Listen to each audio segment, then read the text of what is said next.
प्रेत का कैसे उद्धार करें। चलो मनुष्यों का तो उद्धार समझ में आता है, परंतु प्रेत का कैसे उद्धार हो।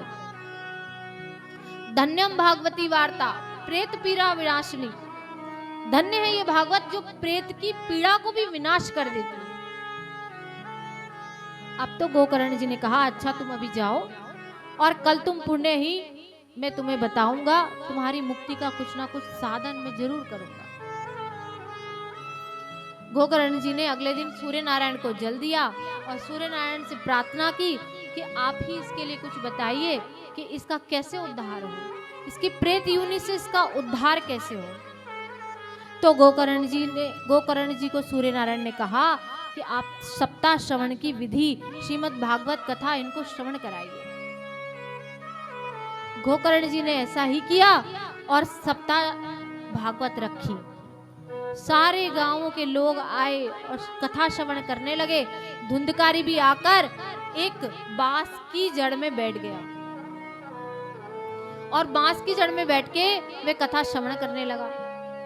तो जब पहले दिन की कथा हुई तो पहली गांठ जो थी वह बांस की फट गई और दूसरे दिन की जब कथा हुई तो दूसरी गांठ फट गई। तीसरे दिन की कथा हुई, ऐसे एक एक करके 7 गांठें खुल गई और धुंधकारी दिव्य रूप धरोजा तक दिव्य रूप धरकर प्रकट हो गया, मानो उसके 4 हाथ हैं और सिर पर मुकुट है और वह आकर गोकर्ण जी के चरणों में बैठ गया। तो सभी लोग पूछने लगे कि गोकर्ण जी कथा तो हमने भी श्रवण की थी, परंतु इसको ले धुंधकारी को लेने के लिए विमान क्यों आए, हमें लेने के लिए तो विमान नहीं आए। तब गोकर्ण जी ने कहा कि कथा तो सबने श्रवण की है।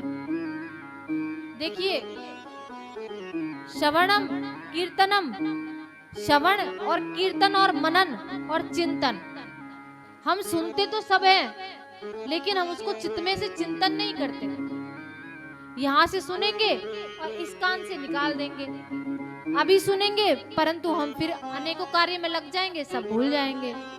पर धुंधकारी ने क्या किया, वे दिन रात इसी का चिंतन करते रहता था। कहते हैं ना अंतमति सो गति, जो हम चिंता सोच सोच के चित्त में रखते हैं अंत में हम वही बनते हैं। तो धुंधकारी जो था वह दिन भर इसी का चिंतन करता रहता था, इसलिए उसको यह देही जो उसकी थी ये प्रेत योनि से वह मुक्त हो